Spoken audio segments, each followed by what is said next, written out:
Hi there, Lindsay here, the Frugal Crafter. I wanted to pop in today and talk a little bit about a question that I have been asked a lot, especially in the first KonMari decluttering video, and that is, Lindsay, why don't you just have a yard sale, or why don't you just sell some of your stuff? You could make a fortune. Here's the deal. Nobody's going to value the things that you are discarding as much as you do. You've lived with them for years. You've assigned enough attachment and enough value to them to justify keeping them and putting them on your shelf and dusting them and caring for them, or even renting a storage locker and paying for them to exist in your life. Nobody is going to have that sort of attachment or place that value on your items. So the first reason is you're not going to get as much as you think you are in a yard sale or by selling your items. The other reason I didn't do that is because I wanted it out. I knew if I slowed my momentum down at all, because I had such a huge task to accomplish, I had so much stuff in here. I still have a lot of stuff, and before I had probably twice as much stuff. I knew if I lost that momentum that I would just get stuck, and not only would I not have the things cleared out, but I would have this spread out all over my basement, and I didn't want to do that to myself. I didn't want to do that to my family. So I know, I just know myself. I know that I am much better in a shorter time frame to get a project done, and I wanted those things out. Before, like as I was going through things, I mean, I thought maybe I'd do some grab bags and just like fill a priority mailbox and put like a, I don't know, like fill a $14 priority mailbox and just ship it out for, 20 bucks or whatever, including shipping. But I realized that was going to take a lot of time, and it really, and somebody might get that and realize and be like, well, that's not worth it. That wasn't worth 20 bucks, or that wasn't worth the price to ship it. So I just didn't want to do that. I didn't want to mess with it. You can do whatever you want, but I would highly suggest you just get it out. So what I did was I just pulled everything that didn't spark joy out. I went with my first instinct, and then I invited my crafty friends over to just take what they wanted. I called the school. I asked them, could you use this, or this? I dropped off what they found useful, and everything else I took to Goodwill and got a receipt, a donation receipt, that I can use my taxes next year. And so that worked out really well for me. If I had like a big ticket item that I thought would be worthwhile for somebody, then I probably would save that aside. Like if I decided I wanted to sell my Teresa Collins stamp maker, I did keep that because, on those odd times where I need a custom stamp, I can do it myself. It's not a fantastic use of the space, but the UV light could come in handy for other things. So like resin curing and things like that. So I did keep it. If I was going to sell that, if I was going to get rid of that, I probably would take the time to like list it on eBay or something like that. So it would go to somebody that could use it. Because if I drop that up at Goodwill, nobody's going to know what it's for. Nobody's going to know what it is. It's just going to probably get tossed and destroyed. And I probably could get, I don't know, 50 bucks for it or something. So, if you do have a big ticket item, I think it's worth trying to sell. But for the, stamp sets and, paint and things like that, I really don't think you're going to get enough for it to justify the time of listing it either online or pricing it to put in a yard sale.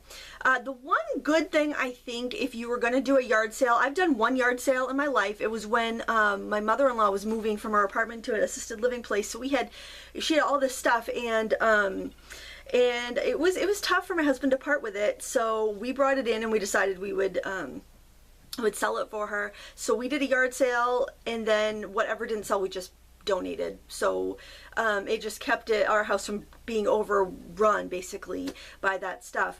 And I'll tell you, I vowed that I would never do another yard sale after that. Even though we made a couple $100, the amount of time it took to organize things, price things, we decided to pull some things that we wanted to get rid of out of our house too. The amount of time that went into that was not worth the money that we made. And that was with a huge influx of stuff too that we were trying to get rid of. So I'm just not a big fan of yard sales. However, if you decide you want to do a yard sale, there is a way that you can do it to make it speed along your process. And what I would suggest you do is, because it's summer, it's time for yard sales, go to your town office and get a yard sale permit for 2 weeks from today. Okay, and that is your deadline for you to get everything out of your house, priced, and in boxes for your yard sale. Just price things, go around, price things, box them up, price things, box them up. Yard sale day, you take everything out, you lay them on your lawn, on tables, whatnot. You try to sell what you can sell. When the yard sale's done though, you put everything back in those boxes, and you put them in your car, and you take them right to Goodwill or Salvation Army or someplace where they can use those items. Or the garbage. I mean, I hate to be wasteful and throw things away, but if there's obviously some things that wouldn't be useful to anybody, you know, that you realize after you've looked at them, just dispose of them. Do not bring them back in your house. That's how a yard sale can be very beneficial, is that it sets a deadline. You have to get stuff out. You probably get rid of more than you normally would because you're thinking you can get a couple bucks for it, but that's a downside, because if you're doing the KonMari method and you're picking up everything and you're asking yourself, does this spark joy? That's your only qualifier. And it's not, well, would I get rid of this if I could get a couple bucks for it? It might actually still spark joy for you, but you might be willing to part with it for a couple of bucks. So it could get a little convoluted. I would say that a yard sale can be a useful tool if you make a deadline, you do your yard sale, and what doesn't sell you donate, and you just stick to that rule. I think it could be very beneficial, but I think you'll probably find at the end of that process that it was more work than just, you know, than just packing everything up to Goodwill or giving it to your friends or whatever. Listing it online is even a bigger ordeal, and I wouldn't recommend that unless you had some specific high-ticket items that you know somebody would, you know, pay good money for.